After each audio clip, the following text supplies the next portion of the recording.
नेकपा एमालेका अध्यक्ष केपी शर्मा ओलीले निर्वाचनलाई शान्तिपूर्ण बनाउँदै मतदाताले स्वतन्त्र रूपमा मतदान गर्न पाउने वातावरण बनाउनु पर्ने बताउनु भएको छ। सोमबार झापाको दमकमा आयोजित नेशनल युथ भोलिन्टियर्सको कोशी प्रदेश कमान घोषणा कार्यक्रममा अध्यक्ष ओलीले एमाले शान्तिपूर्ण निर्वाचनको पक्षमा दृढ रहेको भन्दै मतदाताले स्वतन्त्र रूपमा मतदान गर्न पाउने वातावरण बनाउनु पर्ने बताउनु भएको हो। उहाँले आसन्न निर्वाचनमा बुथ कब्जा गर्ने कल्पना समेत नगर्न चेतावनी दिँदै चुनावका लागि हरेक बुथमा 30 जना भोलिन्टियर रहने गरी काम गर्न नेशनल युथ भोलिन्टियर्स फोर्सलाई निर्देशन समेत दिनुभएको छ। ओलीले देशलाई सम्हाल्न सक्ने शक्ति एमाले मात्र रहेको दाबी गर्नुभयो। देशमा अराजकता सिर्जना गरेर नागरिकलाई भ्रमित पारेर र सामाजिक सहिष्णुता बितलेर निर्वाचन जित्न नसकिने उहाँले बताउनुभयो। ओलीले देशको विकासलाई तीव्रताका साथ अघि बढाउँदा आफूलाई सरकारबाट हटाइएको धारणा राख्नुभयो।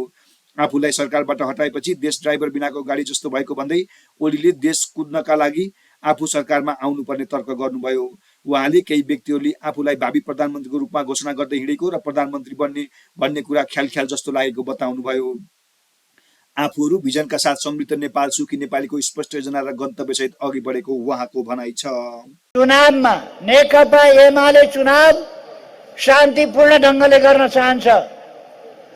स्वतन्त्र निष्पक्ष धाँधली रहित वातावरणमा मतदाताले स्वतन्त्र ढङ्गले मत खसाउन पाउनु पर्दछ। मतदान केन्द्रमा पुग्न पाउनु पर्दछ। स्वतन्त्र ढङ्गले भोट खसाउन पाउनु पर्दछ। कुनै प्रकारको व्यवधान हुनु हुँदैन। त्यस कुरामा नेकपा एमाले सदैव अडिग रहँदै आएको छ।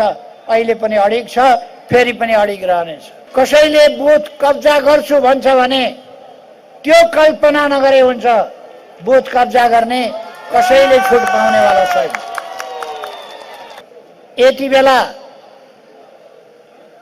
म देशभरिको हाम्रो पार्टीलाई नेकपा एमालेलाई भन्न चाहन्छु, गाउँ गाउँमा टोल टोलमा सुरक्षा समितिहरू बनाउनुहोस्। टोल टोलमा सुरक्षा समिति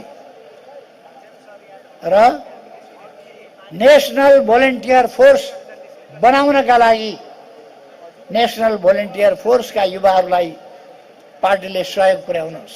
मलाई सरकारबाट हटाएपछि ड्राइभर बिनाको गाडी जस्तो हुन्छ देश। म सरकारमा आउने बित्तिकै फेरि देश कुद्छ। मैले सरकार छोडेपछि फेरि देश जहाँको त्यहीँ बस्छ। यही हुने गरेको छ। त्यसकारण म सुन्छु प्रधानमन्त्रीका क्यान्डिडेट भन्ने कतिपय मान्छेले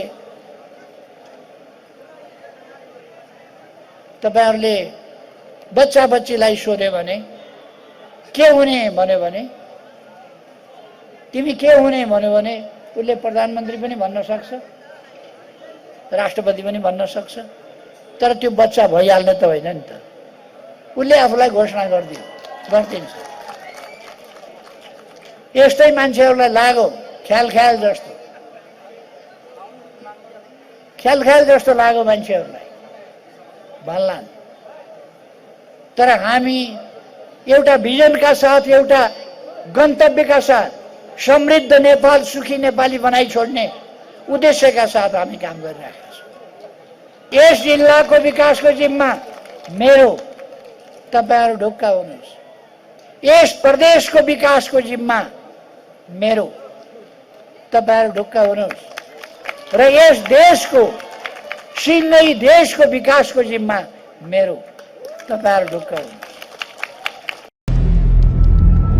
नेपाल बहस टेलिभिजन खोजमूलक पत्रकारिता।